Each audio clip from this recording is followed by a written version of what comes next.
আমরা বাঙালিরা যারা মাছ খাই তাদের বাড়িতে কিন্তু কাতলা বা রুই মাছ বেশিরভাগ সময় রান্না হয়।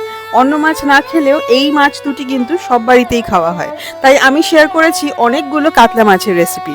আজকেও আমি শেয়ার করছি আরেকটা কাতলা মাছের রেসিপি। তবে এই রেসিপিটা কিন্তু একদম নতুন রেসিপি আর খেতে অসাধারণ। কাতলা মাছের কালিয়া আমরা সবাই খেয়েছি, এটা হলো কাতলা মাছের সাদা কালিয়া।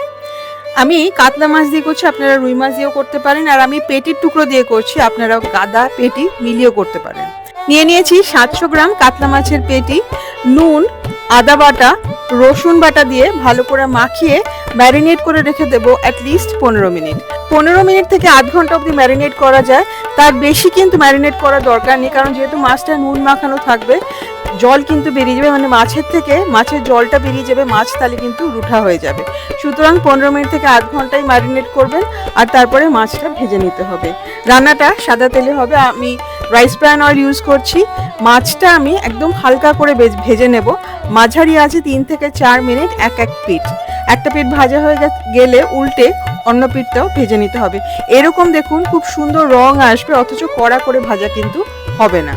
রান্নায় ব্যবহার করা সমস্ত উপকরণের লিস্ট শেয়ার করা থাকবে রান্নার নিচে ডেসক্রিপশন বক্সে, আর শেয়ার করা থাকবে আরও কিছু মাছের রেসিপির লিঙ্কে ক্লিক করলে রেসিপিগুলো দেখা যায়। দেখে যদি ভালো লাগে অবশ্যই ট্রাই করবেন, আর যদি পছন্দ হয় তাহলে প্লিজ লাইক করবেন ও শেয়ার করবেন অ্যাটলিস্ট 5 জনের সাথে যারা রান্না করতে ভালোবাসে। মাছটা ভাজা হয়ে গেলে মাছগুলো তুলে নিলাম, বাকি যে তেলটা আছে তার মধ্যে দিয়ে দিলাম তেজপাতা 2 থেকে 3টে, স্বাদ মতো নুন দিয়ে দিলাম, ধনে গুঁড়ো 1 চা চামচ, শুকনো লঙ্কার গুঁড়ো 1/2 চা চামচ, আর ভাজা জিরে গুঁড়ো 1 চা চামচ দিয়ে দেবো।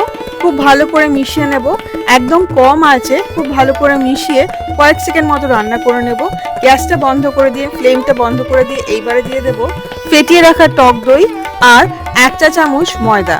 ময়দাটা এই জন্যই দেওয়া যাতে টক দইটা ফেটে না যায় আর রান্নাটাও একটু ঘন হয়। বেটে রাখা পেঁয়াজ দিয়ে দেবো 2 টেবিল চামচ, 1/2 চা চামচ আদা বাটা, 1/2 চা চামচ রসুন বাটা দিয়ে দেবো। খেয়াল রাখবেন আদা রসুন কিন্তু আগেও মাছটায় দেওয়া ছিল। এইবারে সমস্ত কিছু খুব ভালো করে মিশিয়ে নিতে হবে এবং রান্না করতে হবে 3 থেকে 4 মিনিট মাঝারি আঁচে। এই রান্নার জন্য একটা পেস্ট বানাতে হবে, তার জন্য নিয়ে নিতে হবে 3 টেবিল চামচ সাদা তিল, 2 থেকে 3টে কাঁচা লঙ্কা আর কাজু বাদাম 1 টেবিল চামচ। এই 3টে উপকরণই মিহি করে বেটে নিতে হবে বা মিক্সিতে পেস্ট করে নিতে হবে, একদম মিহি পেস্ট। মশলাটা দেখুন অনেকটা কষা হয়ে এসেছে, উপরে তেল ভেসে উঠেছে, এই সময় দিয়ে দিতে হবে তিল বাটা। দইটা ভালো করে ফাটানো ছিল না বলে কষাতে গিয়ে অনেকটা ছাড়া ছাড়া হয়ে এসেছে, তবে এখন তিল বাটা দিয়ে কষালে মশলাটা একদম মসৃণ হয়ে যাবে। দুধের গুঁড়ো দিয়ে দেবো 1 চা চামচ, ভালো করে মিশিয়ে নিয়ে এইবারে কষাতে হবে মশলাটা যতক্ষণ না মশলাটা কষে গিয়ে তেল বেরিয়ে আসে। এভাবে দুবার কষালে রান্নার স্বাদ কিন্তু খুব ভালো আসে, সেই জন্যই মশলাগুলো আলাদা আলাদা দিয়ে ভালো করে কষিয়ে নেওয়া, নাহলে কিন্তু একসাথে দিয়েও মশলাটা কষিয়ে নেওয়া যায়। মশলাটা কষে গিয়ে যখন তেল বেরিয়ে আসবে তখন দিয়ে দিতে হবে 1/2 কাপ থেকে 1 কাপ জল। 1/2 কাপ জল দিলেই ভালো, কারণ রান্নাটা কিন্তু খুব একটা বেশি ঝোল হবে না। চিনি দিয়ে দিলাম 1/2 চা চামচ, রান্নাটা টেস্ট ব্যালেন্স করার জন্য চিনি দেওয়া, কারণ দই কিন্তু অনেকটা পরিমাণে পড়েছে। ঝোলটা যখন ফুটতে শুরু করবে তখন দিয়ে দিতে হবে ভেজে রাখা মাছগুলো। মাছটা এমনভাবে অ্যারেঞ্জ করে দিতে হবে যাতে ঝোলের মধ্যে পুরো ডুবে যায়।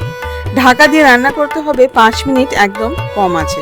এই 5 মিনিটের মধ্যে মাছের মধ্যে সমস্ত মশলা ঢুকে যাবে, মাছ সিদ্ধ হয়ে যাবে আর ঝোলটাও কিন্তু অনেকটা ঘন হয়ে যাবে। ঢাকা খুলে রান্না করতে হবে 3 থেকে 4 মিনিট একদম হাই ফ্লেমে। এর মধ্যে দিয়ে দিতে হবে 1 চা চামচ ঘি, ঘিটাকে ভালো করে মিশিয়ে নিতে হবে। এবারে ফ্লেম বন্ধ করে উপর দিয়ে ছড়িয়ে দেব 1 চা চামচ গোলমরিচ গুঁড়ো। এখানে গোলমরিচটা একটু মোটা মোটা করে ক্রাশ করা আছে, একদম মিহি গুঁড়ো করা কিন্তু নেই। রান্নাটা শেষ করতে হবে উপর দিয়ে বেশ কয়েকটা কাঁচা লঙ্কা ছড়িয়ে দিয়ে। মাছটাকে ঢেকে 15 মিনিট স্ট্যান্ডিং টাইম দিয়ে সার্ভ করবেন গরম গরম ভাতের সাথে অথবা বাসন্তী পোলাওয়ের সাথে। খেতে এটা অসাধারণ হয়, আপনারা অবশ্যই বানিয়ে দেখবেন। রান্নায় ব্যবহার করা সমস্ত উপকরণ এবং কাতলা মাছ সকলের বাড়িতেই থাকে, সুতরাং এই রান্নাটা কিন্তু অবশ্যই ট্রাই করবেন। রান্নাটা বানিয়ে খেয়ে কেমন লাগলো আমাকে কমেন্ট করে জানাবেন। ইটস বাই মধুলিকা সাবস্ক্রাইব করে আমার সাথে থাকবেন। রান্নাটা যদি ভালো লাগে তাহলে প্লিজ লাইক করবেন ও শেয়ার করবেন অ্যাটলিস্ট 5 জনের সাথে যারা রান্না করতে ভালোবাসে। খুব ভালো থাকুন, ভালো ভালো রান্না করুন। Happy cooking. Thank you.